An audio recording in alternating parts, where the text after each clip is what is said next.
Here we're going to go through the instructions on how to solve systems of equations. We start off by saying, oh, well, what's a system? What's going on? Let's just take a couple of lines here. Y equals 2x plus 4 and 3x minus y equals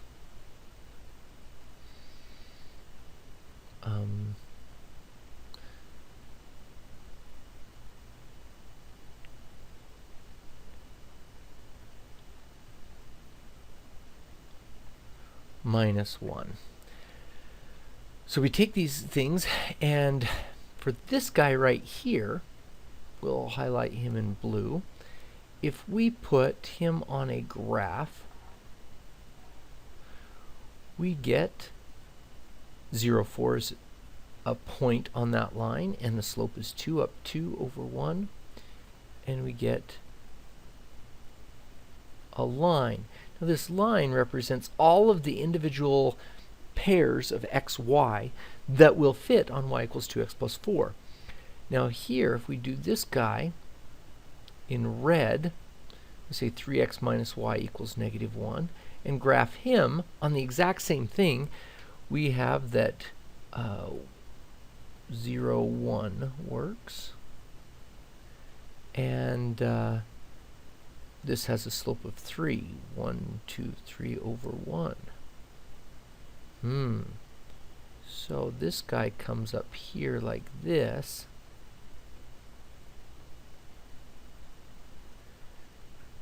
and you'll notice that one point is purple, red and blue at the same time. This is what we call a solution when we put these two equations together. This has infinitely many solutions, this has infinitely many solutions, but when you put them together, these two lines, if they're not parallel and they're not at the exact same line, will cross in exactly one point. So this guy solves the system of equations. Now we could kind of take a guess and say, oh, he's over about 3 or he's over about 4 and try to figure out what it is, but there are a couple of different ways to do it. The first way is by substitution. Substitution starts out like this.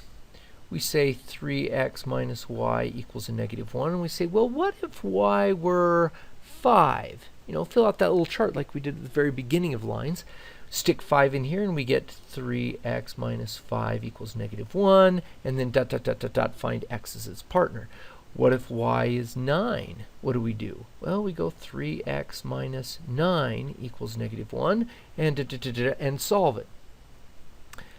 So now, we're doing this equation right here, but we're told that y equals 2x plus 4. So we do the same thing. We take that 2x plus 4 over there and thump, stick it right in.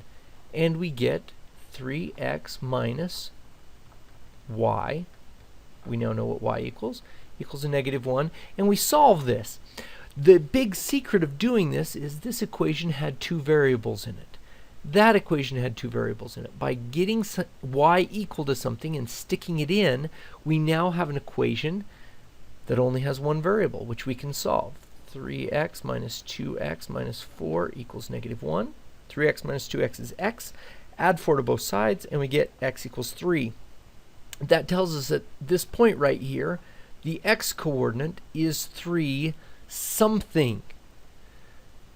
So let's find out what that is, and we can stick it back up into here. 2 times 3 is 6, plus 4 is 10. Y equals 10. You could stick it into the other guy too. Let's try that. 3 times 3 is 9, minus what equals a minus 1, and again we get the answer is 10. This is what substitution is all about. Let's try another problem. 3x plus y equals 5, and y equals 7x minus 15. there's one point that's going to take these two lines and give you a solution of both of them at the same time. So we're going to use substitution to do that. Here's what y equals right here, 7x minus 15. So this 7x minus 15 could go right up into that point right there. And we get 3x plus y, which is 7x minus 15, equals 5. We now have an equation that we can solve. This is 10x. Add 15 over to the other side, and we get 10x equals 20.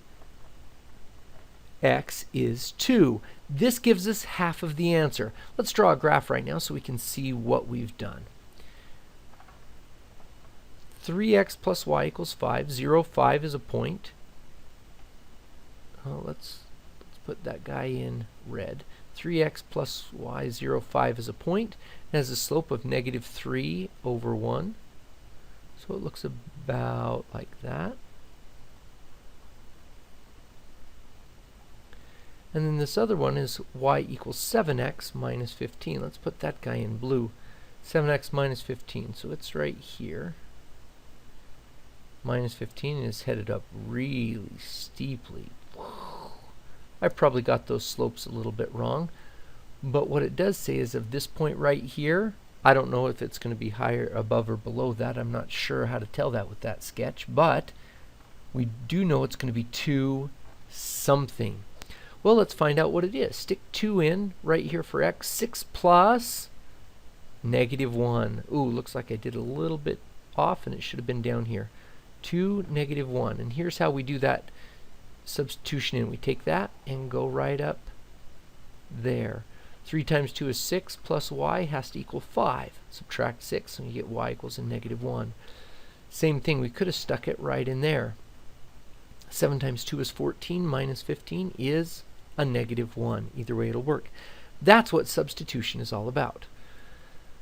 Now, for substitution, we would take and rewrite this as y equals 9 minus 3x. Then we would take that guy and stick it in there, down over here.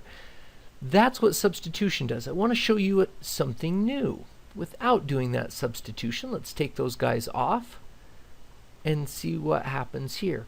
These are two equations. 3x plus y will always be equal to 9 in this system, and 2x minus y will always be equal to 16.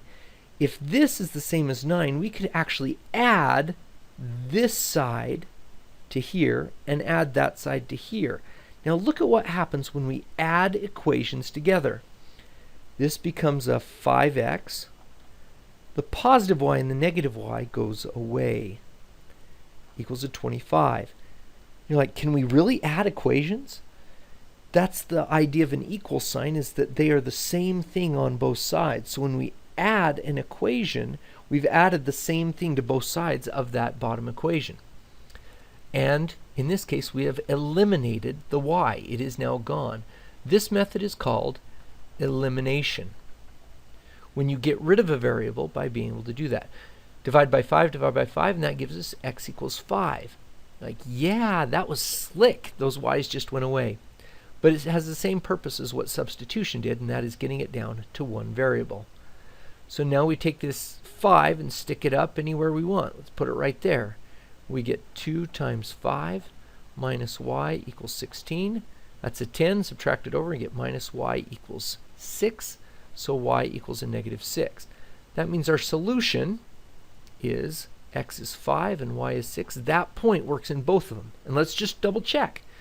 2 times 5 is 10 minus a negative 6 is indeed 16. And 3 times 5 is 15 plus a negative 6 is 9. So 5 negative 6 actually works.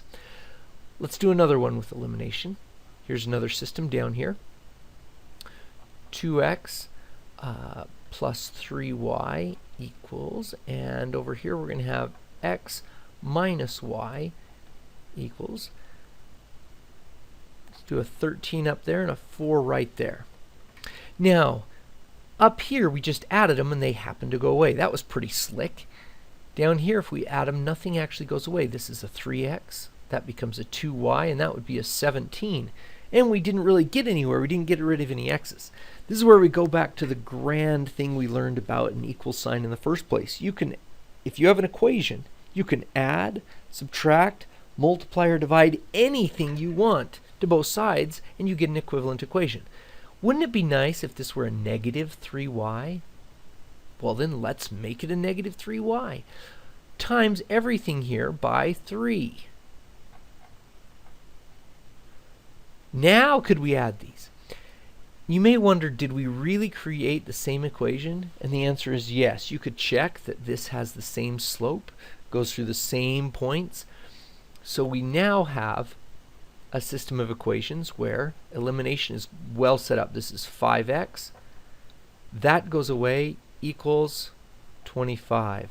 Well, that's kind of funny. Didn't plan that. But x is now 5. Good deal. Let's stick it in. We now have half of the answer. Let's stick it in. Let's go back to the original one where we had x minus y was 4. And we stuck in a 5 right there. So it should be 5 minus y has to equal 4. Means y in this case equals a 1. The answer then is 5 for x and 1 for y. You can just double check. 5 there and 1 there will indeed work. And 5 there and 1 there indeed will work.